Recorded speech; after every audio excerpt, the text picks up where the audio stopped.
मेरा नाम साक्षी है। मेरे साथ एक ऐसा हादसा हुआ था जिसको याद करके आज भी मेरे रोंगटे खड़े हो जाते हैं।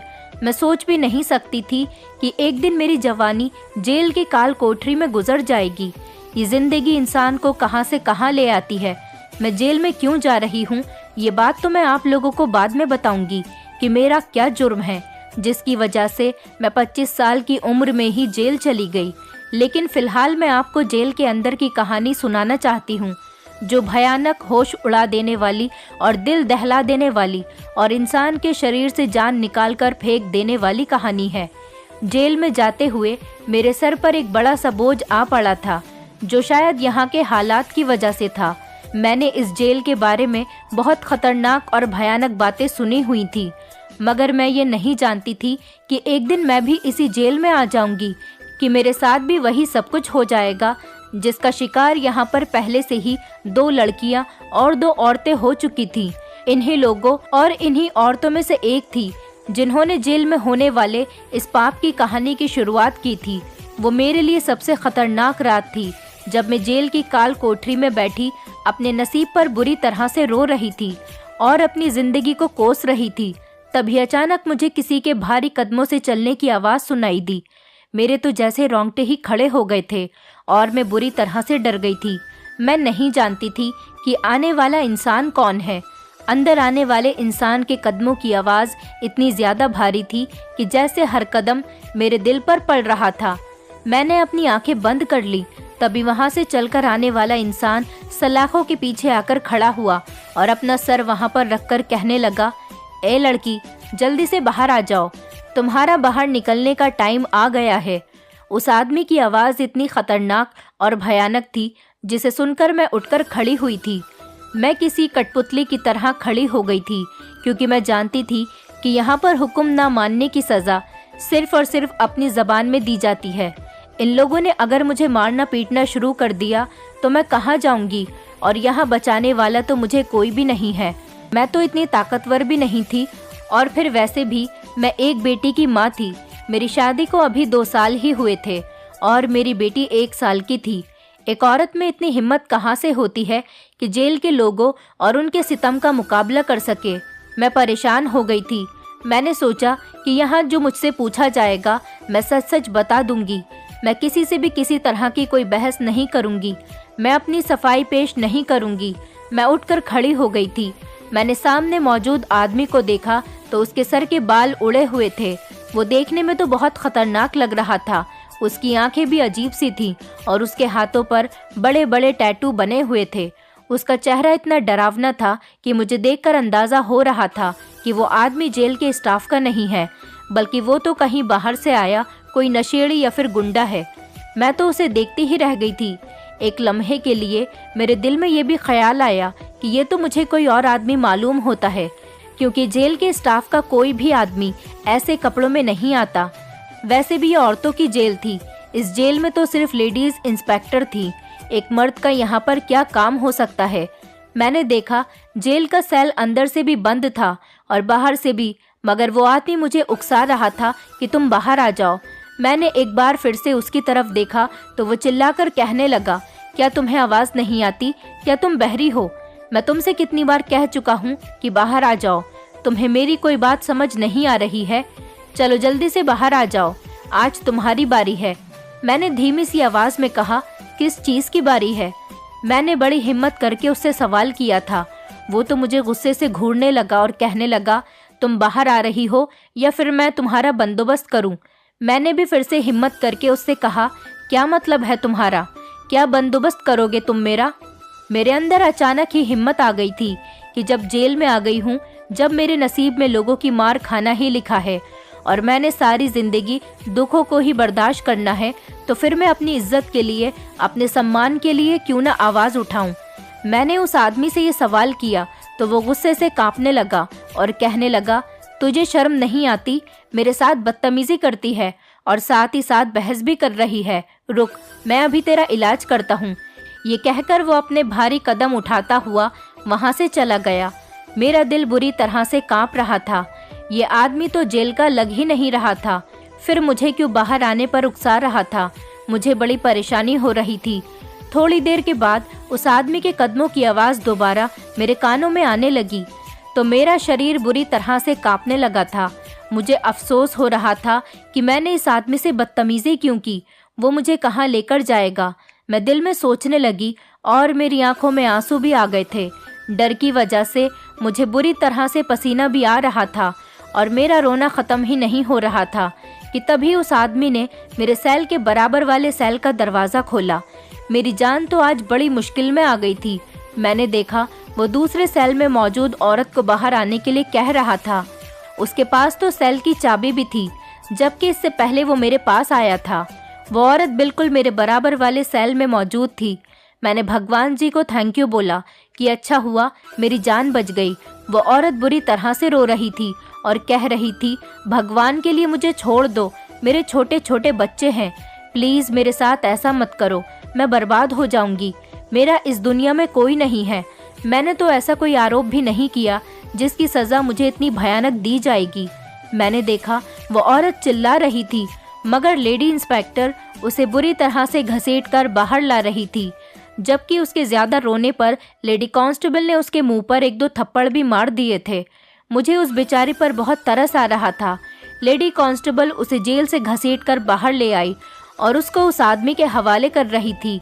उस आदमी ने बड़ी शातिराना मुस्कुराहट के साथ मेरे सेल की तरफ देखा और कहने लगा कि तू कब तक बचेगी, एक दिन मैं तुझे भी अपने साथ ले जाऊंगा। उसके बाद उसने लेडी कांस्टेबल की तरफ देखते हुए कहा कि इसका फ़ायदा भी हमें बेहिसाब होगा। ये जवान है और ख़ूबसूरत है और बड़ी हिम्मत वाली लगती है। उस खतरनाक आदमी की बात सुनकर मुझे उस पर घिन आने लगी थी और अपने आप पर भी रोना आ रहा था कि अब मेरा क्या होगा। अगर इसने मुझे कोई सज़ा दे दी तो मैं ज़िंदगी भर भूल नहीं पाऊंगी। बड़ी मुश्किल से मैं इस काल कोठरी की मुसीबत को बर्दाश्त कर पा रही थी और अब मेरी जान को एक और मुसीबत आने वाली थी। फिलहाल इस औरत के जाने के बाद मैं उसके लिए प्रार्थना करने लगी, मगर इंसान कब तक एक चीज़ से बच सकता है? जो उसके भाग्य में लिखा हुआ हो वो एक न एक दिन उसके सामने आकर ही रहता है। लेकिन उसके बाद जो रात आई और उसमें जो हादसा हुआ वो मेरे लिए किसी कयामत से कम नहीं था। उस आदमी ने आकर मेरे सेल के बाहर चिल्लाना शुरू कर दिया।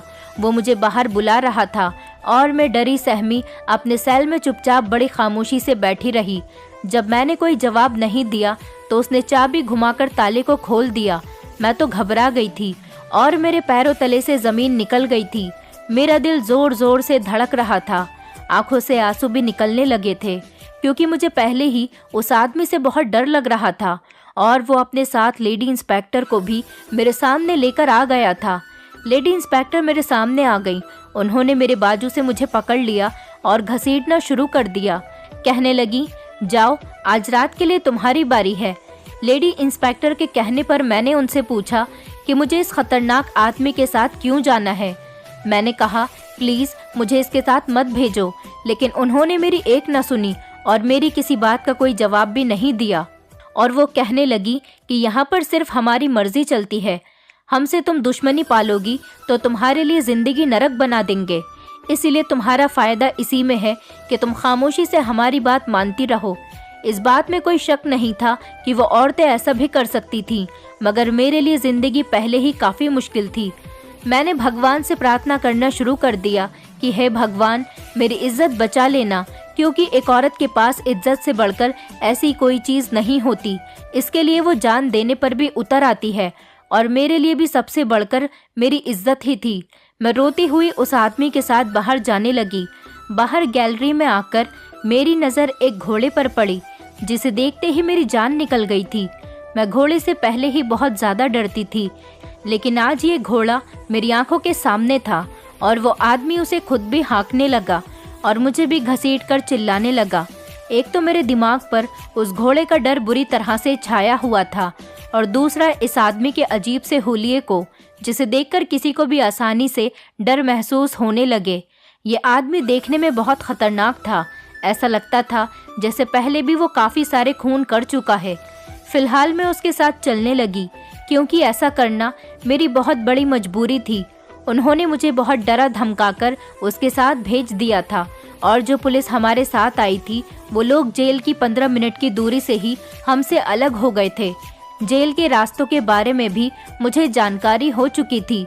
अब हम लोग जिस जगह जा रहे थे इसके बारे में मुझे कुछ नहीं पता था, क्योंकि मैं आज से पहले किसी ऐसी जगह पर नहीं गई थी। इस जेल में मुझे मेरी आंखों पर पट्टी बांधकर लाया गया था, मगर रात के इस अंधेरे में जब मैं जेल से निकली तो जेल की एक एक दीवार, एक एक कोना मुझे अच्छे से याद हो चुका था। वो मेरे दिलो दिमाग पर नक्शा बनकर छा चुका था। मेरे दिमाग में हर चीज़ छाई हुई थी। मैं हर चीज़ को देखकर पहली बार में ही उसको याद कर लिया करती थी। मैं दिल ही दिल में खुश भी होने लगी कि कल को अगर मुझे यहाँ से भागना पड़े तो मेरे लिए बहुत आसान हो जाएगा, क्योंकि सेल के पास से एक रास्ता गुजर रहा था जिससे ये आदमी मुझे लेकर आया था, और अब वो रास्ता मुझे याद हो चुका था। उस रास्ते की पहचान एक ऐसी पहचान थी कि जिसे साफ पता चलता था कि ये खुफिया रास्ता है, और इस रास्ते से ये लोग किसी को गुजरने भी नहीं देते। जब तक किसी को गुजरने नहीं दिया जाता, जब तक किसी की मजबूरी न हो। जब हम लोग जेल से बाहर निकले तो उस आदमी ने मेरी तरफ गौर से देखा और वो कहने लगा, सुनो लड़की, तुम्हें रास्ते में शोर करने की ज़रूरत नहीं है। तुम जितना मर्जी शोर मचा लो, क्योंकि तुम हो तो जेल में रहने वाली आरोपी औरत, और तुम्हें यहाँ बचाने के लिए कोई भी नहीं आएगा। मेरे पास तुम्हारे खिलाफ बहुत सारे सबूत हैं जिससे मैं ये साबित कर सकता हूँ तुम एक मुजरिम औरत हो। इसलिए अगर तुम खुद को बचाने की कोशिश करोगी तो तुम बुरी तरह से फंस जाओगी। इसलिए तुम्हारे लिए बेहतर यही होगा जो तुमसे कहा जाए तुम वही करना। शायद हो सकता है तुम्हारी जान बच भी जाए, लेकिन अगर तुम मेरे साथ चालाकी करने की कोशिश करोगी तो फिर तुम जेल की सलाखों के पीछे से कभी भी नहीं निकल पाओगी। इसलिए तुम्हारा फ़ायदा खामोश रहने में ही है। मैंने उसकी बातें सुनकर हाँ में सिर हिला दिया, और मैंने उससे वादा किया कि मैं सारे रास्ते किसी तरह का कोई शोर नहीं मचाऊंगी। हम लोग पैदल ही चल रहे थे। वो घोड़ा भी हमारे साथ था, जिसे देखकर पहले तो मुझे बहुत डर लग रहा था, लेकिन अब वो भी मुझे बहुत ज़्यादा बुरा नहीं लग रहा था। चलते चलते वो आदमी एक घर के आगे रुक गया था। ये घर तो नहीं बल्कि एक बड़ा सा बंगला लग रहा था। घर बहुत ही ज़्यादा खूबसूरत था, लेकिन घर को देखकर लग ही नहीं रहा था कि इसके अंदर घोड़े भी होंगे। मगर ये आदमी तो जानवरों में दिलचस्पी रखने वाला लगता था। बंगले के अंदर जाते ही इसने घोड़े को आवाज़ लगाना शुरू कर दिया। घर के आखिर में एक छोटा सा कमरा बना हुआ था जो कि किसी स्टोर रूम के जैसा लग रहा था। अंदर से कमरा काफ़ी बड़ा था। कमरे के अंदर ज़मीन पर बिस्तर लगा हुआ था और चारों तरफ घरेलू इस्तेमाल करने का सामान था, और साथ में एक खूंटी भी लगी हुई थी। मैंने उस कमरे को थोड़ी अजीब नज़र से देखा था, और देखती भी क्यों नहीं, कमरा कच्चा था, जबकि बाकी पूरा घर तो बहुत खूबसूरत बना हुआ था। घर में कई जगह पर तो डेकोरेशन भी की हुई थी, लेकिन इस कमरे को देखकर लगता था कि जैसे इसमें कोई इंसान रहता ही नहीं। इस कमरे में जो बिस्तर लगा हुआ था, मैं वहाँ पर जाकर बैठ गई थी। जैसे ही कमरे का दरवाज़ा खुला, वो खतरनाक आदमी मेरे सामने आकर खड़ा हो गया था। उसके चेहरे पर बड़ी अजीब सी मुस्कुराहट थी। वो मुझसे कहने लगा, देखो लड़की, मैं तुम्हें यहाँ पर बेवजह नहीं लेकर आया हूँ, और तुम्हें मेरा एक काम करना होगा। अगर तुम मेरा काम करने में कामयाब हो गई तो मैं तुम्हें जेल से रिहा कर दूंगा, और तुम्हें इतने ज़्यादा पैसे दूंगा कि सारी ज़िंदगी तुम आराम से बैठकर खाओगी और मौज करोगी। ये देख रही हो ना, ये आलीशान बंगला, और मेरे पास जितनी भी गाड़ियाँ हैं वो सब मेरी अपनी मेहनत की कमाई की वजह से हैं।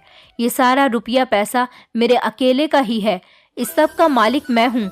मैं तुम्हारे लिए ज़िंदगी आसान बना दूंगा, लेकिन तुम्हें मेरा एक काम करना होगा।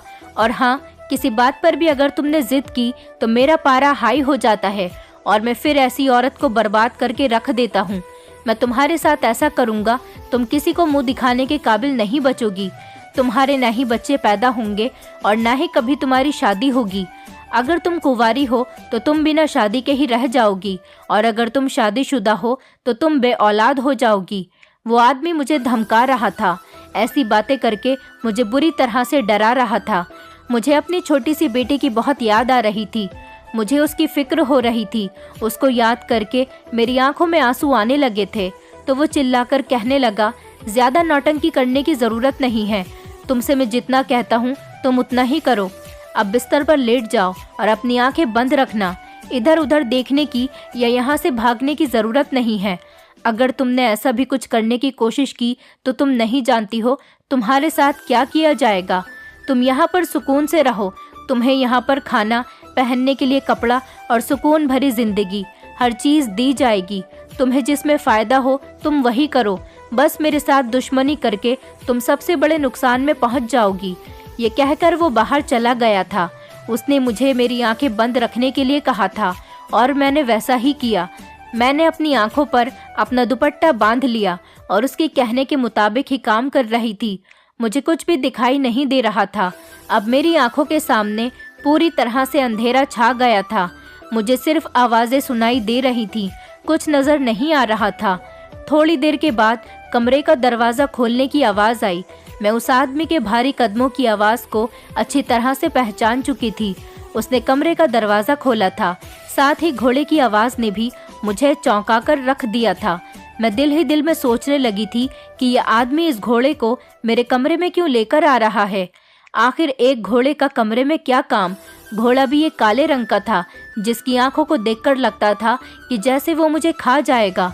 उसके अंदर तो मुझे हैवान नजर आता था। मैं चुपचाप बड़ी खामोशी से अपने अंदर हिम्मत बांध के वहां पर लेटी रही। उसने घोड़े के गले में बंधी रस्सी को खूंटी से बांध दिया था और फिर वो वहां से चला गया था। डर के मारे मेरा तो बुरा हाल हो रहा था। मैं समझ सकती थी कि आज रात मुझे यहाँ नींद नहीं आएगी। जाहिर सी बात है, आपके साथ कमरे में अगर कोई घोड़ा बंधा हुआ हो और आप एक ऐसी जगह पर हो जिसे आपने पहले ना कभी देखा हो और ना इस जगह के बारे में सुना हो, तो आपको ऐसी जगह पर नींद कैसे आ सकती है। वैसे भी मुझे घोड़ों से बहुत डर लगता था और उस घोड़े ने चिल्लाना शुरू कर दिया था। मैं आंखें बंद करने की कोशिश कर रही थी। मैं लगातार भगवान से प्रार्थना कर रही थी कि बस जल्दी से सुबह हो जाए और ये वक्त किसी भी तरह से गुजर जाए। यहाँ से बेहतर तो मैं अपने जेल के सेल में थी। कम से कम वहाँ पर मेरे साथ घोड़ों को तो नहीं बांधा गया था। अब तो वो जेल भी मुझे स्वर्ग के जितना याद आ रहा था। थोड़ी देर के बाद कमरे का दरवाज़ा खुद से खुल गया और कमरे में एक अजीब सी बदबू फैल गई थी। वो बदबू इतनी अजीब थी कि मेरे दिमाग पर हावी हो गई थी। मुझे चक्कर आने से महसूस हो रहे थे और थोड़ी ही देर के बाद अपने होशो हवास खो चुकी थी। उसके बाद मुझे नहीं पता कि मेरे साथ क्या हुआ। जब मेरी आँख खुली तो शायद सुबह का टाइम हो चुका था। मैं बुरी तरह से हड़बड़ाकर उठ गई थी। मेरे सामने तो घोड़ा मौजूद नहीं था। अब कमरा साफ सुथरा भी था। ये देखकर मुझे बड़ी हैरत हुई थी कि मैं इस कमरे में मौजूद ही नहीं थी। मैं खुद को हैरत से देखने लगी। जब मैं इस घर में आई थी तो वो आदमी मुझे एक स्टोर रूम के जैसे कमरे में लेकर आया था। मुझे खूब याद है कि मेरे साथ घोड़े को भी कमरे में ही बंद कर दिया गया था, लेकिन ये तो एक नया ही कमरा था। मैं एक दूसरे कमरे में बैठी हुई थी। मुझे बहुत गुस्सा आ रहा था। मुझे याद आने लगा कि कमरे में फैली उस अजीब सी बदबू को सूंघते ही मेरे होश उड़ गए थे और मेरे दिमाग ने काम करना बंद कर दिया था। मुझे उस खतरनाक आदमी पर बहुत गुस्सा आ रहा था। मगर फिर कमरे का दरवाज़ा खुला और एक बहुत ही खूबसूरत सी लड़की कमरे के अंदर आई थी। वो लड़की लगभग 15 साल की होगी। वो लड़की इस कदर खुश हो रही थी कि उसे देखकर तो मैं अपनी परेशानियां ही भूल गई थी। मैंने उस लड़की से कहा कि बेटा तुम कौन हो। मैंने जब उससे पूछा तो वो मेरे पास आकर बैठ गई थी। लड़की देखने में बहुत खुश नज़र आ रही थी, बल्कि मुझे उसके सामने बैठकर अजीब सी शर्मिंदगी महसूस हो रही थी, क्योंकि पूरी रात एक घोड़े के साथ कमरे में बंद होकर मेरे तो जैसे पूरे शरीर से बदबू आ रही थी। मुझे अपना आप बहुत बुरा लग रहा था। उस लड़की ने मुझसे कहा कि आप यहीं पर बैठो, मैं आपके लिए खाना लेकर आती हूँ, बल्कि आप जाकर पहले बाथरूम में नहा लो, उसके बाद मैं आपके लिए खाना लाऊंगी। मैंने सोचा कि ठीक कह रही है, पहले मैं नहा धोकर फ्रेश हो जाती हूँ ताकि मेरे अंदर से वो बुरी बदबू भी निकल जाए। ये कहकर वो मेरे कमरे से निकल गई थी और मैं बाथरूम में नहाने के लिए चली गई थी। जब तक वो आई मैं फ्रेश होकर सामने बेड पर बैठ चुकी थी। उसने बड़े खूबसूरत तरीके से और अच्छे तरीके से मुझे नाश्ता सर्व किया। मैं नाश्ता करते हुए सोच रही थी कि कहीं मैं कोई सपना तो नहीं देख रही हूँ। मैंने खुद को हल्का सा नोच कर देखा। मुझे यकीन आ गया था कि ये सब कुछ सच है, लेकिन उस बदबू वाले कमरे में, इस खूबसूरत और आलीशान कमरे में बैठकर मुझे बहुत ही अजीब लग रहा था। ऐसा लगता था कि कोई चमत्कार हुआ है जो मैं उस जगह से निकलकर यहाँ आ बैठी हूँ। उस लड़की ने मुझसे पूछा, क्या हुआ है, आप कुछ परेशान नजर आ रही हैं। वो लड़की बार बार मुझसे कोई ना कोई सवाल किए जा रही थी कि आप कौन हो और कहाँ से आई हो। उसके सवालात को इग्नोर करते हुए मैंने उससे पूछा कि तुमने मुझे कब और कैसे देखा। उसने कहा कि आप तो इस कमरे में सोई हुई थी और ये मेरा घर है। मैं इस घर में अपने डैडी के साथ और अपने चाचा जी के साथ रहती हूँ, लेकिन मैंने आपको यहाँ पर पहली बार देखा है। मुझे आपके बारे में जानने में बहुत इंटरेस्ट आ रहा था। मुझे मेरे डैडी ने कहा था कि मैं यहाँ आकर आपका ख्याल रखूँ। मैंने उस लड़की से पूछा कि तुम्हारे डैडी का नाम क्या है, तो उसने मुझे बताया कि मेरे डैडी का नाम राहुल सिंघानिया है। मैंने उससे कहा, अच्छा, तुम्हारे डैडी का नाम राहुल सिंघानिया है और तुम्हारे डैडी की उम्र कितनी है? वो इस सवाल का जवाब नहीं दे पाई थी। उसे अपने डैडी की उम्र के बारे में नहीं पता था। जो भी बातें वो कर रही थी वो तो सिर्फ मासूमियत में ही कर रही थी। वो भी मेरे साथ खूब बातें कर रही थी। मैंने उससे और भी बातें पूछने की कोशिश की, मगर उसे तो कुछ पता ही नहीं था। तभी बाहर से भारी कदम और पुलिस के सायरन की आवाज़ें भी आने लगी थी। ये सुनकर मैं डर गई थी और मेरा शरीर बुरी तरह से कांप रहा था। तभी वो खतरनाक आदमी अंदर आया। उसका हुलिया बिल्कुल वैसा ही था जैसा मैंने उसे जेल में देखा था। वो लड़की जो वहाँ पर बैठी हुई थी, उस आदमी को देखकर वो भी डर गई थी, मगर एक तरफ होकर सहम गई थी और उसने अपनी आंखें झुका ली थी। वो एक कोने में बैठ गई थी। उसके मुंह से एक शब्द भी नहीं निकल रहा था। वो आदमी अंदर आया और कहने लगा, तुमने तो मुझे खुश कर दिया है। मेरा काम पूरा हो गया। तुम्हें पुलिस वापस लेने के लिए आ गई है, लेकिन तुम फिक्र मत करो, मैं तुम्हें जल्दी ही जेल से रिहा करवा दूंगा। तुम मेरे लिए बहुत खुशकिस्मत साबित हुई हो। ये कहकर वो वहाँ से चला गया। इतने में पुलिस की गाड़ियाँ आ गई थी। वो 2 लेडी पुलिस कांस्टेबल मुझे अरेस्ट करने के लिए अंदर तक आ गई थी। मुझे बहुत बुरा लग रहा था। उस आदमी ने तो कहा था कि तुम दोबारा जेल में नहीं जाओगी। तुम मेरी बात मान लो, इस घोड़े को अपने कमरे में रख लो और तुम खुद भी यहीं पर सो जाओ। तुम्हारी हर डिमांड पूरी होगी। और अब तो पुलिस मुझे अरेस्ट करने के लिए आ गई थी। ये आदमी तो कुछ भी नहीं कर सकता था। ये तो सिर्फ और सिर्फ मुझे अपने काम के लिए बहला रहा था और मुझे इम्प्रेस करने की कोशिश कर रहा था। मैं अपने दिमाग में यही सब बातें सोच रही थी कि तभी लेडी कांस्टेबल ने मेरे हाथ में हथकड़ी पहना दी। मुझे दोबारा से पुलिस की गाड़ी में बैठा दिया गया था। मैं वहाँ बैठी तो कांस्टेबल नीतू ने मेरी तरफ मुड़कर देखा और वो कहने लगी, तुम्हें क्या हो गया था कि तुम जेल से फरार हो गई थी? ये सुनकर तो मैं हैरान हो गई थी। वो कहने लगी, तुम्हें तुम्हारे जुर्म की सज़ा ज़रूर मिलेगी। उसने मुझे सख्ती से कहा था। वो तो ऐसे रिएक्ट कर रही थी जैसे उसे कुछ पता ही नहीं था। ये सुनकर तो मैं बड़ी हैरान होकर उसे देखने लगी थी। वो मेरी तरफ देखकर कहने लगी, तुम मुझे ऐसे क्या देख रही हो? यही सोच रही होगी ना कि तुम्हें जेल से निकालने वाली भी तो लेडी कांस्टेबल अर्चना ही थी। तो वो भी अरेस्ट हो चुकी है। उसे नौकरी से भी निकाल दिया गया है। अब तुम्हारी खैर नहीं। जो कुछ तुमने किया है तुम्हें उसकी सज़ा भी तो भुगतनी होगी, और अपने जुर्म की भी। गाड़ी चल रही थी और रास्ते में यही बातें हो रही थी। बातें करते करते हम लोग वापस जेल तक आ गए थे, मगर लेडी कांस्टेबल वहीं की वहीं खड़ी हुई थी। मैं हैरान थी कि लेडी कांस्टेबल अर्चना को तो अरेस्ट होना था, मगर वो तो वहीं की वहीं खड़ी थी। मैंने लेडी कांस्टेबल नीतू की तरफ मुड़कर देखा तो उनके चेहरे पर कोई एक्सप्रेशन नहीं थे। वो तो ये देखकर खुद हैरान थी कि उस लेडी कांस्टेबल अर्चना को अरेस्ट क्यों नहीं किया गया, जबकि लेडी कांस्टेबल नीतू के मुताबिक वो तो बहुत बड़े जुर्म का हिस्सा बन गई थी, क्योंकि उसने रात के टाइम पर एक कैदी औरत को जेल से भगाया था और किसी और आदमी के हवाले कर दिया था। अब उसे जेल में थोड़ी सी सज़ा तो काटनी ही पड़ेगी, और दूसरा ये कि वो अपनी नौकरी से भी निकल जानी चाहिए। मगर लेडी कांस्टेबल अर्चना के चेहरे पर कोई भी परेशानी या उदासी नहीं थी, बल्कि वो तो नॉर्मल सी नज़र आ रही थी। ना ही वो अपनी नौकरी से निकली थी और ना ही उन्हें अरेस्ट कर लिया गया था। मैं हैरत से उसे देख रही थी। लेडी कांस्टेबल अर्चना को देखकर मुझे भी एक तसल्ली मिल रही थी कि अब मेरे साथ भी अच्छाई का ही बिहेवियर किया जाएगा, क्योंकि मेरा साथ देने वाली औरत अरेस्ट नहीं हुई, उन्हें कोई सज़ा भी नहीं मिली, तो मुझे क्यों मिलेगी। इसी तसल्ली के साथ वापस मैं अपने सेल में चली गई थी, जहां पर अब मुझे अपने खुशकिस्मती का इंतज़ार था। जब मैं अपनी देवरानी को जान से मारने के जुर्म में जेल की इस काल कोठरी में लाई गई थी, मैंने तो कभी ऐसा करने के बारे में सोचा ही नहीं था। मगर गुस्सा इंसान को किस कदर बहका देता है कि उसे खुद भी समझ नहीं आता, और मेरे साथ भी कुछ ऐसा ही हुआ था। मेरी देवरानी तो बच गई थी, वो ये दुनिया छोड़कर नहीं गई थी, पर मेरी जिंदगी बर्बाद हो गई थी। अब मैं सोच रही थी कि क्या पता जिंदगी भर में यहाँ से बाहर निकल पाऊंगी भी या नहीं, कि तभी अचानक एक भारी कदमों की आवाज़ सुनाई दी। ये वही आदमी था जो मुझे पहली बार इस सेल से बाहर लेकर गया था। ये आदमी न जाने मुझसे क्या चाहता था, मेरी कुछ भी समझ में नहीं आ रहा था। आखिर इसने ऐसा क्यों किया? ये बड़ा ही डिफरेंट टाइप का आदमी था। उसके कदमों की आवाज़ सुनकर मुझे परेशानी नहीं हो रही थी और ना ही मुझे डर लग रहा था। अब तो मैं भी नॉर्मल सी हो गई थी, बल्कि मुझे खुशी हुई थी। जैसे ही वो मेरे सेल के करीब आया, मैंने उसकी तरफ देखा। मुझे अब उसको देखकर कोई परेशानी नहीं हो रही थी। वो तो बड़ी बड़ी आंखों वाला वही खतरनाक आदमी था जिसे मैंने देखा, और फिर मैं उसे पहचान गई थी। मैंने उससे सवाल किया कि क्या बात है, अब तुम यहाँ पर क्यों आए हो? याद है तुमने मुझसे एक वादा किया था, शायद तुम अपना वादा भूल गए हो। तुमने अपना वादा भी पूरा नहीं किया। लेकिन ये देखकर मैं हैरान रह गई थी कि वो खतरनाक आदमी आज इतना ज़्यादा इमोशनल लग रहा था कि मेरी बात सुनते ही उसकी आंखों से आंसू निकलने लगे थे।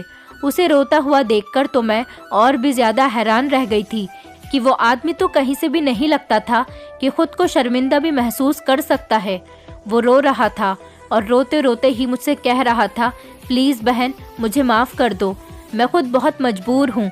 उसकी आंखों से निकलते हुए आंसू देखकर मैं भी परेशान हो गई थी।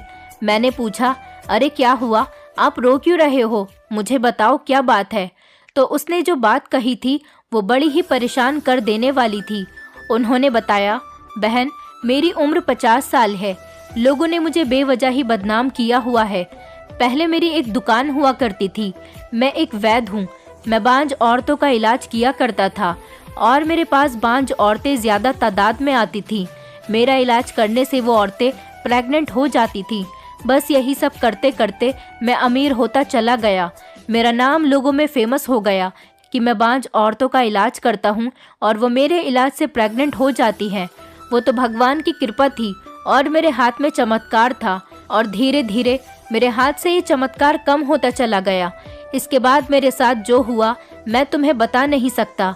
जैसे जैसे मेरी दवाइयों की खबर लोगों तक पहुंचने लगी और लोगों ने ये खबर पुलिस तक पहुंचा दी, हमारे इलाके के बड़े डीआईजी साहब तक ये खबर पहुंच गई थी। ये खबर सुनने के बाद उन्होंने मुझे पर्सनली मिलने के लिए बुलाया। उन्होंने मुझसे कहा कि तुम्हें मेरी बेटी का इलाज करना होगा। मेरी एक 15 साल की बेटी है, उसमें कोई बहुत बड़ी बीमारी है जिसका कोई इलाज नहीं। बाहर से तो मेरी बेटी देखने में बहुत सेहतमंद नज़र आती है, मगर उसकी ज़िंदगी के सिर्फ 2-3 साल ही रह गए। डॉक्टर के कहने के मुताबिक वो कभी ठीक नहीं हो पाएगी। डीआईजी साहब ने तो मेरी ज़िंदगी दुश्वार कर दी थी। उन्होंने मुझसे कहा कि तुमने अगर मेरी बेटी का इलाज नहीं किया तो मैं तुम्हें जिंदा गाड़ दूंगा और सारे शहर में तुम्हें इतना बदनाम कर दूंगा कि तुम कहीं मुंह दिखाने के काबिल नहीं बचोगे। अब बताओ भला मैं ऐसा कौन सा चमत्कार करूं जिससे उनकी बेटी ठीक हो जाए? जब एक वेद के सर पर बंदूक रख दी जाए उसके बाद वो क्या कर सकता है? मैंने उनके सामने एक ऐसी शर्त रखी जो मेरी नज़र में उनके लिए पूरा करने काबिल ही नहीं थी, और वो ऐसा कभी कर भी नहीं सकते थे। मैंने उनसे कहा कि मुझे एक ऐसी औरत चाहिए जिसने पहले से ही किसी का कत्ल किया हो और वो जेल में पड़ी हो। उसके बाद उन्होंने मुझे एक औरत लाकर दी, लेकिन मैं उसको देखकर समझ गया था कि उस औरत ने किसी का कत्ल नहीं किया। मैंने उस औरत को छोड़ दिया और डीआईजी साहब से कह दिया कि इस औरत के साथ आपकी बेटी का इलाज नहीं किया जा सकता। फिर उसके बाद उन्होंने मुझे तुम्हारे बारे में बताया और उन्होंने मुझे तुम्हें दिखाया, लेकिन तुम मुझे बहुत लाचार और मासूम लगती थी। मैंने तुम्हें आजमाया और सोचा कि इसी बहाने तुम्हारी भी मदद हो जाएगी। मैं डीआईजी साहब से कहूँगा कि वो तुम्हारी भी मदद करें और तुम्हें जेल से रिहा कर दें। इसलिए मैं तुम्हें उनके घर पर लेकर गया, मगर इंसान की किस्मत में हमेशा वो नहीं होता जिसके बारे में उसने सोचा होता है। तुम जानती हो मेरे साथ क्या हुआ? मैंने तो डीआईजी साहब को दिखाने के लिए घोड़े के ऊपर इलाज करने की कोशिश की। मैंने एक काले रंग के घोड़े को तुम्हारे साथ कमरे में बांध दिया था और तुम्हें वहां पर सोने के लिए कह दिया था। मैंने डीआईजी से कहा कि मैं यहां पर अपनी शक्तियां इस्तेमाल करूंगा, लेकिन मैं दूसरे कमरे में जाकर सो गया था। मैंने डीआईजी साहब को ये सब कुछ दिखाने के लिए किया था ताकि उनको ये यकीन हो जाए कि मैं उनकी बेटी को ठीक करने के लिए कोई ख़ास तरीके का तंत्र मंत्र कर रहा हूँ। बहन, मेरी तो कुछ भी समझ में नहीं आ रहा था कि मेरे साथ क्या हो रहा है। मैं कुछ भी करने के काबिल नहीं रहा था। मुझसे बहुत बड़ी गलती हो गई। जो मुझे शक्तियाँ मिली और मैंने उनका सही इस्तेमाल नहीं किया। अब लोगों को मेरी इस बात पर यकीन ही नहीं आता, बल्कि लोग तो ये समझते हैं कि मैं उनसे बहाने कर रहा हूँ। मेरी तो किस्मत फूट गई जो मेरे सर पर आन पड़ी है कि डीआईजी साहब की बेटी फिर से बीमार हो गई और अब शायद हम दोनों ही ना बच सके। ये कहकर वो वहाँ से चला गया। वो बहुत बुरी हालत में था और बुरी तरह से रो रहा था। मैं समझ गई थी कि पढ़े लिखे लोग भी कभी कभी कितने जाहिल बन जाते हैं। हम तो यहाँ पर सज़ा काटने आए हैं, जिनका कोई कसूर नहीं है सज़ा उनको भी दी जा रही है। उस दिन मुझे अपने जेल में होने पर सारा अफसोस ख़त्म हो गया था, क्योंकि जो लोग बाहर की दुनिया में रह रहे हैं वो भी किसी न किसी तरीके से कैद ही हैं। इस दुनिया में असल मतलब में तो कोई भी इंसान आज़ाद नहीं, हर इंसान किसी न किसी कैद में घिरा हुआ है। आरोपी ना होकर भी इंसान को किसी न किसी तरह की सज़ा काटनी पड़ती है। लेकिन मुझे उस आदमी पर बड़ा अफसोस हो रहा था कि उस बेचारे ने तो कुछ भी नहीं किया था। उसके बावजूद भी डीआईजी ने उसे घेर लिया था। कुछ दिनों बाद मुझे खबर मिली कि जो आदमी मुझे पकड़कर ले गया था उसने डीआईजी साहब की वजह से सुसाइड कर ली थी। लेकिन एक अच्छी बात ये थी कि सुसाइड करने से पहले उसने एक सुसाइड नोट लिखा था जो उसके हाथ से बरामद हुआ था। उस नोट में उसने सब कुछ लिख दिया था कि किस तरह से डीआईजी उसे उनकी बेटी का इलाज करने के लिए ब्लैकमेल किया करता था। मुझे उस आदमी की मौत पर बहुत अफसोस हुआ था। उस आदमी ने जितना मुझे अपने काम के लिए इस्तेमाल किया था, इतना ही मेरा फ़ायदा भी किया था और उन्होंने अपना वादा भी पूरा करके दिखाया था। मरते दम तक उन्होंने अपने वादे को इस तरह से पूरा किया। उन्होंने अपने नोट के अंदर डीआईजी साहब के बारे में भी लिख दिया था और उसमें ये भी लिखा था कि मैं चाहता हूँ जिस जेल में रहने वाली लड़की को मैं इस्तेमाल करने के लिए बाहर निकाल कर लाया था, उस लड़की की सज़ा को ख़त्म कर दिया जाए, क्योंकि वो लड़की बेकसूर है और उसकी सज़ा पूरी हो चुकी है। ये मेरी आखिरी ख्वाहिश है। अगर मैं ज़िंदा होता तो उस लड़की को जेल से रिहा करवा लेता, लेकिन मैं चाहता हूँ कि मेरे मरने के बाद जब लोगों को ये बात पता चले कि मैंने सुसाइड कर ली है तो लोग मेरी इस चाहत को पूरा कर दें। इस केस ने पूरे पुलिस सिस्टम को हिलाकर रख दिया था और डीआईजी साहब को बहुत जलील किया था। उनको उनके पद से हटा दिया गया था और तो और मुझे भी 1 महीना सज़ा काटने के बाद जेल से रिहा करवा दिया गया था। मैं उस आदमी की आज भी एहसानमंद रहूंगी जिसने मरने के बाद भी अपना वादा पूरा कर दिया। मैंने भी गुस्से में आकर अपनी देवरानी को मारने की कोशिश की थी, क्योंकि मेरी ससुराल में मेरी देवरानी के आने के बाद उसने मेरी नाक में दम कर दिया था। मैं जेल से रिहा होने के बाद अपनी ससुराल नहीं गई, बल्कि मैं पढ़ी लिखी थी, इसलिए मैंने नौकरी के लिए ट्राई किया। मुझे पता था कि मेरे ससुराल वाले मुझे एक्सेप्ट नहीं करेंगे। मेरा पति तो एक अच्छा आदमी है, मुझे यकीन है कि वो मेरी बेटी को बहुत खुश रखेगा और मेरी बेटी की परवरिश भी अच्छे तरीके से कर रहा होगा। मैं दोबारा अपनी ससुराल में जाकर उन लोगों के सामने जलील नहीं होना चाहती थी, इसीलिए मैंने अपनी ज़िंदगी को आगे बढ़ाया। अब मैं जॉब कर रही हूँ और कंपनी ने ही मुझे रहने के लिए एक फ्लैट भी दिया हुआ है। मेरी ज़िंदगी अच्छी गुजर रही है, लेकिन आज भी मुझे उस आदमी की मौत पर अफसोस होता है और अपनी बेटी की बहुत याद आती है। दोस्तों, उम्मीद करती हूँ आपको हमारी कहानी पसंद आई होगी। कहानी पसंद आई है तो वीडियो को लाइक करें, चैनल पर नए हैं तो चैनल को सब्सक्राइब करें और हाँ, नोटिफिकेशन बेल को ज़रूर दबाएं ताकि अगली अपडेट सबसे पहले आपको मिले।